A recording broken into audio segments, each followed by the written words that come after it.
অনেক দ্বিতীয় দিনে তো কোরবানি হচ্ছে, পুরনো আর নতুন বর্জ্য কত দ্রুত অপসারণ করা হচ্ছে কি দেখছেন?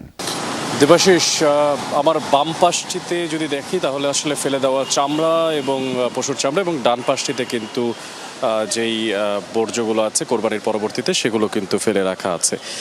এই সমস্ত যেই চামড়া কিংবা বর্জ্যের কথা বললাম, এই দুটোই কিন্তু হচ্ছে নতুন বর্জ্য, অর্থাৎ আজকে যে কোরবানিগুলো হয়েছে সেই কোরবানিগুলোর যে ফেলে দেওয়া উচ্ছিষ্ট সেগুলোই কিন্তু রাস্তার পাশে ফেলে রাখে, এবং তীব্র দুর্গন্ধ কিন্তু এই জায়গাটিতে এই মুহূর্তে যেখানে আমরা অবস্থান করছি এলিফ্যান্ট রোডের এই প্রান্তে কিন্তু আজকে কোরবানি হচ্ছে। কিন্তু সবচেয়ে আশ্চর্যের যে বিষয়টি, গতকালকে যেভাবে সিটি কর্পোরেশনের লোকেরা খুব দ্রুততার সঙ্গে কাজ করার চেষ্টা করেছিলেন বলে এলাকাবাসীরা বলছেন, আজকে সেই জায়গাটা কিছুটা ধিমে ধামে চলছে।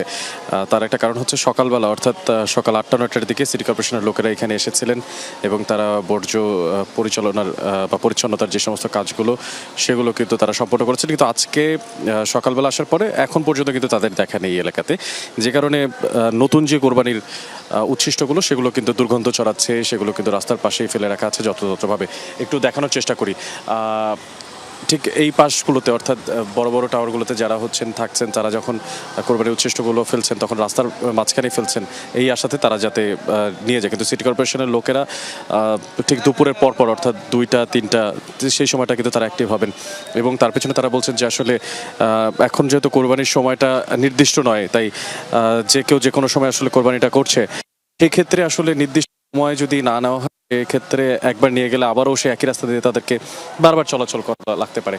তো দেবাশিস, সে কারণেই আসলে বর্জ্য ব্যবস্থাপনাটা একটু ধীমে ধামে চলছে। তবে সিটি কর্পোরেশনে যেমনটা আশা দিয়েছেন তেমনটা জনমানুষও বেশ কিছুটা স্বস্তি পাচ্ছে বলে তারা আমাদেরকে জানিয়েছে।